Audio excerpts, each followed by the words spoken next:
चीन में लगभग 1,70,000 स्टेडियम, भारत में कितने स्टेडियम? और जिन देशों में महिलाएं खेल नहीं सकती वो मेडल क्या लाएंगे? हमें पता चलता है हमारे पुराने एथलीट हैं, उनकी भुखमरी की हालत है, कोई अपना घर बेच रहा है, कोई अपने मेडल बेच रहा है। चीन के पास एक सौभाग्य ये है कि उनके पास क्रिकेट नहीं है। ये वीडियो देखिए। दुख इस बात का होता है कि खेलने के बाद भी एक 4th क्लास की नौकरी भी ना मिली कहीं। ये है कमल कुमार, जो अभी कुछ दिनों पहले से इंस्टाग्राम और यूट्यूब के रील्स में वायरल हो रहे थे। कमल कुमार एक टाइम पे नेशनल गोल्ड मेडलिस्ट थे, लेकिन आज ये गलियों में कूड़ा चुनते हैं। परिवार के साथ में जीवन यापन करने के लिए तो काम करना पड़ेगा।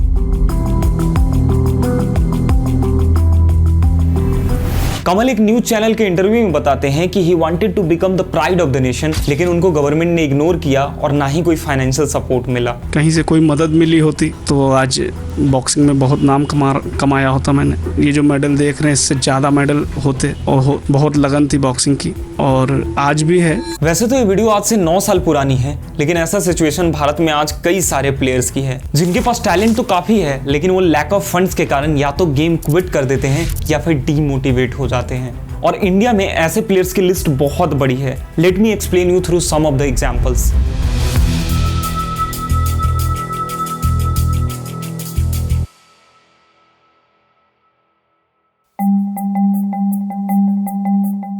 ये है आशा रॉय, जो एक टाइम पे इंडिया की one of the fastest runner हुआ करती थी। इसके बावजूद भी आप में से ज्यादातर लोग इन्हें जानते नहीं होंगे। घनश्यामपुर वेस्ट बंगाल के एक छोटे से गांव में जन्मी आशा एक वेजिटेबल सेलर के घर में पली बड़ी थी। फिर भी उन्होंने बहुत मुश्किलें झेली और अपने टैलेंट और डिटर्मिनेशन के साथ इंडियन एथलेटिक्स में अपना नाम बना लिया। 2011 में इन्होंने नेशनल ओपन एथलेटिक्स चैंपियनशिप में जीतकर हिस्ट्री बनाया, 100 मीटर और 200 मीटर रेसेस में गोल्ड जीतकर। इनकी सफलता 2013 में भी जारी रही, जब उन्होंने इंडियन ग्रैंड प्रिक्स 200 मीटर में गोल्ड जीता और एशियन एथलेटिक्स चैंपियनशिप में सिल्वर जीता। Bengal's pride Asha Roy has proved her indomitable spirit as a poor girl from the distant village of Singur has paved her way through to clinch the elusive silver medal in the event of women's 200 meter final. लेकिन 2015 में आशा Olympics की जब तैयारी कर रही थी तो उनका प्रॉमिसिंग करियर एक सीरियस इंजरी की वजह से रुक गया। इंफ्रास्ट्रक्चर और मेडिकल सपोर्ट की कमी की वजह से वो जल्दी रिकवर नहीं कर पाई और ओलंपिक्स में नहीं खेल पाई। इसके बाद उनका करियर नीचे गिर गया और at the end of the day उन्हें कहीं से कोई सपोर्ट नहीं मिला और उनको अपनी बेसिक जरूरतों के लिए स्ट्रगल करना पड़ा। अल्टीमेटली उन्होंने ट्रैक क्विट कर दिया and the fastest runner remains defeated by our country. कुछ ऐसी ही कहानी है झारखंड के निशा रानी दत्ता का, जो कि एक आर्चर थी और उन्होंने भी इंडिया के लिए कई सारे मेडल्स जीते थे, लेकिन उनका आर्चरी करियर जो कभी प्रॉमिसिंग था एक टाइम पे जाके फाइनेंशियल स्ट्रगल की वजह से रुक गया। निशा को अपना प्यारा बो बेचना पड़ा, जो उसके कोरियन कोच ने उसके टैलेंट से प्रभावित होकर दिया था। ये बो जो करीब 4 लाख का था, निशा को मात्र 50,000 रुपए में एक बडिंग आर्चर को बेचना पड़ा। आपने देखा कि एक तरफ जहां ऐसे स्पोर्ट्स पर्सन को अपनी बेसिक जरूरतों के लिए स्पोर्ट्स को क्विट करना पड़ता है, वहीं दूसरी तरफ की कहानी कुछ और ही है। क्रिकेट।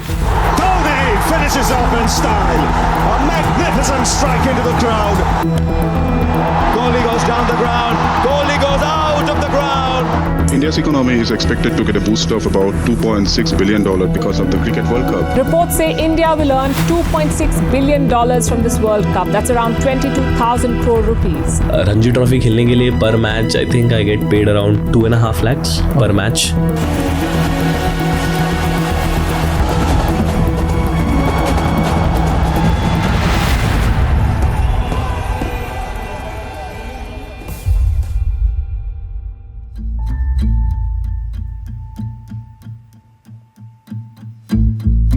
इंडिया में क्रिकेट एक फेस्टिवल जैसा है। पिछले साल जब India ICC T20 world cup जीता था तो 3 लाख से ज्यादा फैंस मुंबई के मरीन ड्राइव के किनारे सिर्फ सेलिब्रेशन के लिए जमा हो गए थे। कुछ ऐसा ही हुआ जब हम 2023 में आईसीसी वर्ल्ड कप का फाइनल हारे थे, तो कई फैंस फ्रस्ट्रेट होकर स्टेडियम में आए प्राइम मिनिस्टर नरेंद्र मोदी को ही पनौती तक कहने लगे थे। मुझे लग रहा है कि मैं पनौती हूँ। तो टीवी में देखा मोदी जी आए हुए हैं। क्यों आप मोदी को जिम्मेदार इसलिए कि नहीं पहुंचा था, तो बिल्कुल हम लगातार जीतते गए और पनौती जब पहुंचा तब हम हार गए।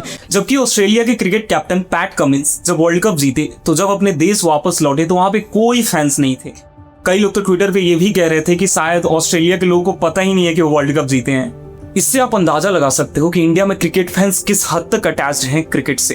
इंडिया जब भी कोई इंपॉर्टेंट सीरीज जीतता है या फिर कोई वर्ल्ड कप जीतता है, देश में चारों तरफ लोग सेलिब्रेशन करने लगते हैं। ऐसा लगता है कि दिवाली आ गई है। पर ऐसा क्यों है? Why do we like cricket so much? इसे समझने के लिए हमें टाइम में पीछे जाना होगा और ये समझना होगा कि इंडिया में क्रिकेट स्टार्ट कैसे हुआ।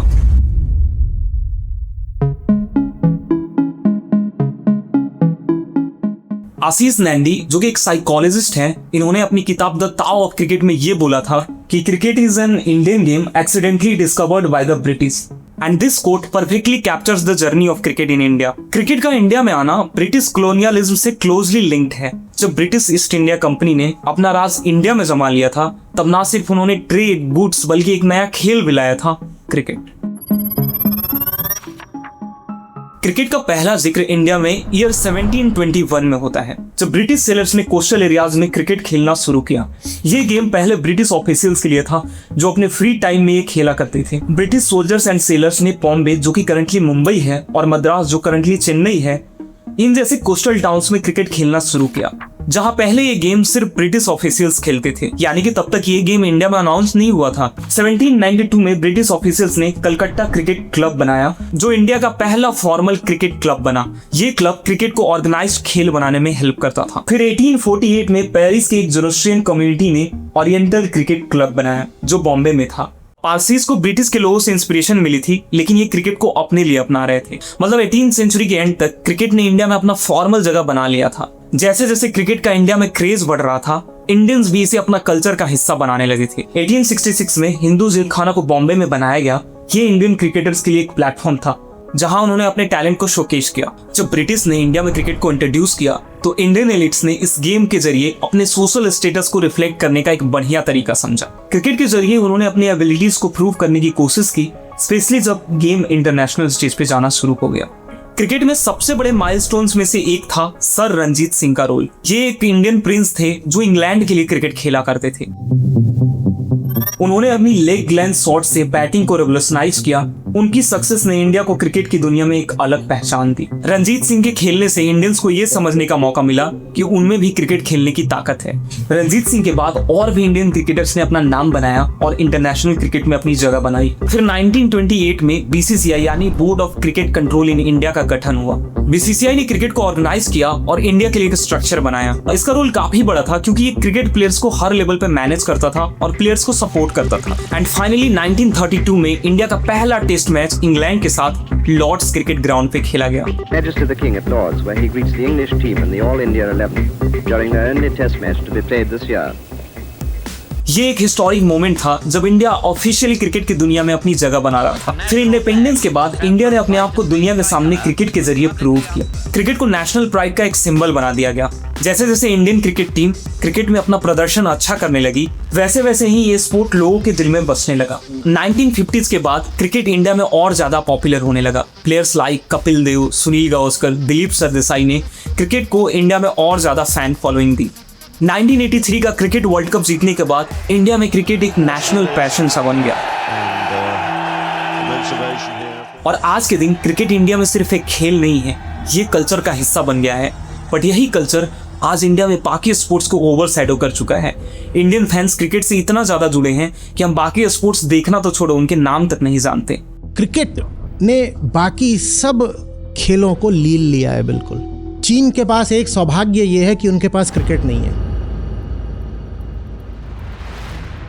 आज से 3 साल पहले ऑर्मेक्स मीडिया, जो कि एक मीडिया एंड कंसल्टिंग फर्म है, उन्होंने स्पोर्ट्स कैटेगरी में एक रिसर्च रिपोर्ट रिलीज किया था, जिसमें उन्होंने इंडिया के रूरल और अर्बन एरियाज के अराउंड 12,000 लोगों पे सर्वे किया था, जिससे पता चला था कि इंडिया में स्पोर्ट्स का फैन बेस अराउंड 136 मिलियन लोगों का है।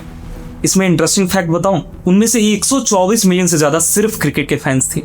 बाकी फुटबॉल, कबड्डी, रेसलिंग प्रत्येक के फैंस 23 से 28 मिलियन के आसपास हैं। चेन्नई सुपर किंग्स, जो कि आईपीएल के one of the biggest franchise team है, उनके अकेले के फैंस 40 मिलियन हैं। और इंडिया में फुटबॉल का फैन बेस इतना नहीं। अब क्योंकि बाकी स्पोर्ट्स के फैंस इतने कम हैं, तो अल्टीमेटली इनका व्यूअरशिप भी कम होगा। एंड यही रीजन है कि ये स्पोर्ट्स क्रिकेट के इतना रेवेन्यू जनरेट नहीं कर पाते हैं। एक रिपोर्ट के अकॉर्डिंग इंडियन स्पोर्ट्स का 85% रेवेन्यू अकेला क्रिकेट ही जनरेट करता है। बाकी बचा 15% रेवेन्यू हॉकी, फुटबॉल, कबड्डी ये स्पोर्ट्स जनरेट करते हैं। लेकिन अब ये सवाल उठता है कि इंडिया में बाकी स्पोर्ट्स ग्रो क्यों नहीं कर पा रहे हैं? What are the reasons behind it? Honestly बताऊं तो ये आंसर इतना सिंपल नहीं है। ये लेयर्ड है एंड काफी सिस्टमैटिक है। इंडिया में ज्यादातर स्पोर्ट्स सफर करते हैं from the lack of quality of infrastructure that we have. चीन की सरकार ने चीन में लगभग 1,70,000 स्टेडियम तैयार करे हैं। आबादी बराबर है भारत चीन की, बताओ भारत में कितने स्टेडियम? 1,000। चीन के जो स्टेडियम हैं वो सब मल्टी स्पोर्ट स्टेडियम्स हैं, मतलब वहाँ पर बहुत सारे स्पोर्ट्स हैं जो खेले जा सकते हैं, ऐसा स्टेडियम बनाया जाता है। भारत के जो सबसे बेहतरीन स्टेडियम्स हैं वो ज़्यादातर सिर्फ क्रिकेट को समर्पित हैं। आज भी इंडिया के काफी पार्ट्स में, स्पेशली रूरल और सेमी अर्बन एरियाज में बेसिक स्पोर्ट्स फैसिलिटीज की कमी है। ना तो प्रॉपर ग्राउंड्स होते हैं, ना इक्विपमेंट और ना ही क्वालिफाइड कोचेस। अर्बन एरियाज में तो प्लेग्राउंड्स को एक रियल एस्टेट के लिए हटा दिया जाता है और गांव में या तो फैसिलिटीज होती ही नहीं है या तो उनका हालत बहुत ही खराब होता है। जब बेसिक चीजें ही अवेलेबल नहीं होती तो एक एथलीट के लिए टैलेंट डेवलप करना मुश्किल हो जाता है। फिर आता है मेंटेनेंस का इशू। जो भी थोड़े बहुत प्रॉपर ग्राउंड्स हैं उनका मेंटेनेंस सही से नहीं होता, इक्विपमेंट आउटडेटेड होते हैं, ट्रेनिंग सेंटर्स में बेसिक स्टैंडर्ड्स फॉलो नहीं होते और सैनिटेशन का एक बड़ा प्रॉब्लम तो है ही। दिल्ली से सटे गाजियाबाद में 15वीं नेशनल पैरा एथलेटिक्स प्रतियोगिता चल रही है, लेकिन विडंबना यह है कि इस प्रतियोगिता का आयोजन एक निर्माणाधीन निजी कॉलेज में कराया जा रहा है, जहां ना तो खिलाड़ियों की सुरक्षा है और ना ही कोई बुनियादी सुविधा है। खिलाड़ियों के लिए जमीन पर ही बिस्तर लगे।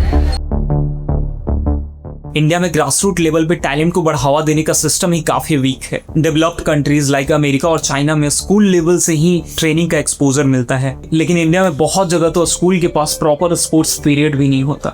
क्या ही इंफ्रास्ट्रक्चर मिलेगा। और एक प्रॉब्लम है जो मैंने पहले ही बताया था, हम एक स्पोर्ट पे बहुत ज्यादा ओवर फोकस करते हैं।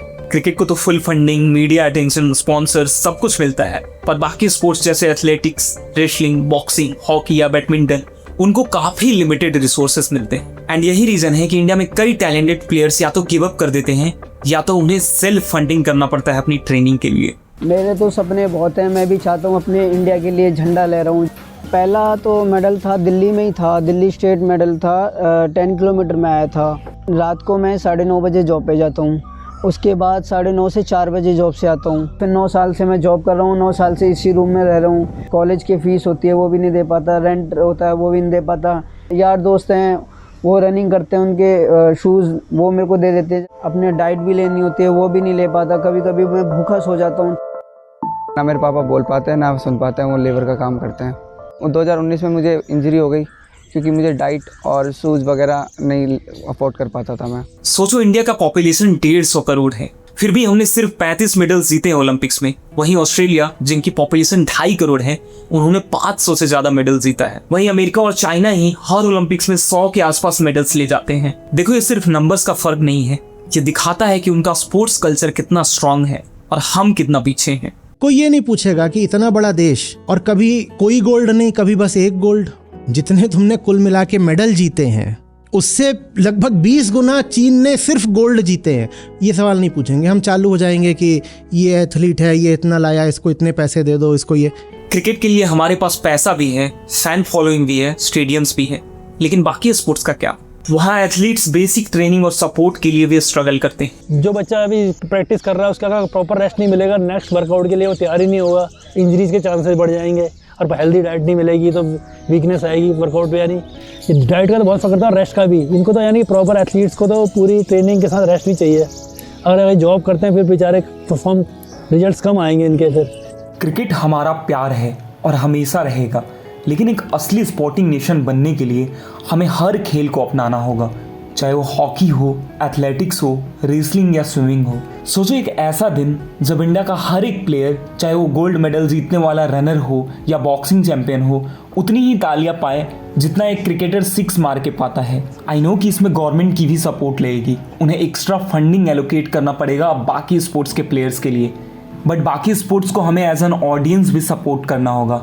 हम क्या देखते हैं और किसको सपोर्ट करते हैं ये काफ़ी मैटर करता है एक स्पोर्ट और स्पोर्ट्स पर्सन के लिए।